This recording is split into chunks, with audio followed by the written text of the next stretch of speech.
فرمایا میں وہ باتیں جانتا ہوں جو تم نہیں جانتے۔ اور اس نے آدم کو سب چیزوں کے نام سکھائے، پھر ان کو فرشتوں کے سامنے کیا اور فرمایا کہ اگر سچے ہو تو مجھے ان کے نام بتاؤ۔ انہوں نے کہا تو پاک ہے، جتنا علم تو نے ہمیں بخشا ہے اس کے سوا ہمیں کچھ معلوم نہیں، بے شک تو دانا ہے، حکمت والا ہے۔ تب اللہ نے آدم کو حکم دیا کہ آدم تم ان کو ان چیزوں کے نام بتاؤ۔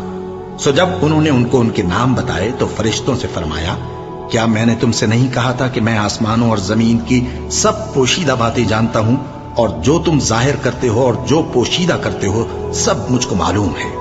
اور جب ہم نے فرشتوں کو حکم دیا کہ آدم کے آگے سجدہ کرو تو وہ سب سجدے میں گر پڑے مگر شیطان نے انکار کیا اور غرور میں آ کر کافر بن گیا۔ اور ہم نے کہا کہ اے آدم تم اور تمہاری بیوی بہشت میں رہو اور جہاں سے چاہو بے روک ٹوک کھاؤ پیو، لیکن اس درخت کے پاس نہ جانا نہیں تو ظالموں میں ہو جاؤ گے۔ پھر شیطان نے دونوں کو اس درخت کے بارے میں پھسلا دیا اور جس عیش و نشاط میں تھے اس سے ان کو نکلوا دیا۔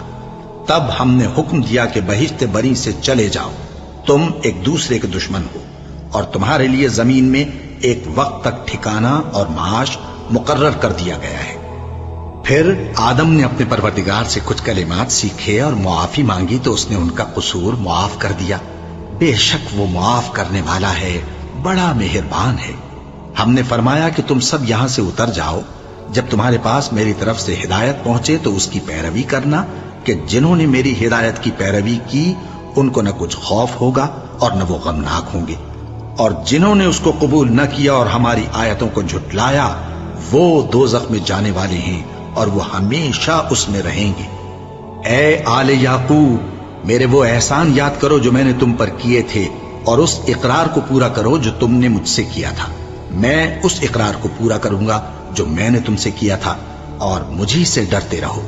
اور جو کتاب میں نے اپنے رسول محمد صلی اللہ علیہ وآلہ وسلم پر نازل کی ہے، جو تمہاری کتاب یعنی تورات کو سچا کہتی ہے، اس پر ایمان لاؤ اور اس سے منکر اول نہ بنو، اور میری آیتوں میں تحریف کر کے ان کے بدلے تھوڑی سی قیمت یعنی دنیاوی منفعت نہ حاصل کرو، اور مجھی سے خوف رکھو، اور حق کو باطل کے ساتھ نہ ملاؤ، اور سچی بات کو جان بوجھ کر نہ چھپاؤ، اور نماز پڑھا کرو اور زکوٰۃ دیا کرو، اور اللہ کے آگے جھکنے والوں کے ساتھ جھکا کرو۔ یہ کیا عقل کی بات ہے کہ تم لوگوں کو نیکی کرنے کو کہتے ہو اور اپنے تئیں فراموش کیے دیتے ہو، حالانکہ تم اللہ کی کتاب بھی پڑھتے ہو؟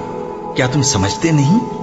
اور رنج و تکلیف میں صبر اور نماز سے مدد لیا کرو، اور بے شک نماز گراں ہے مگر ان لوگوں پر گراں نہیں جو عجز کرنے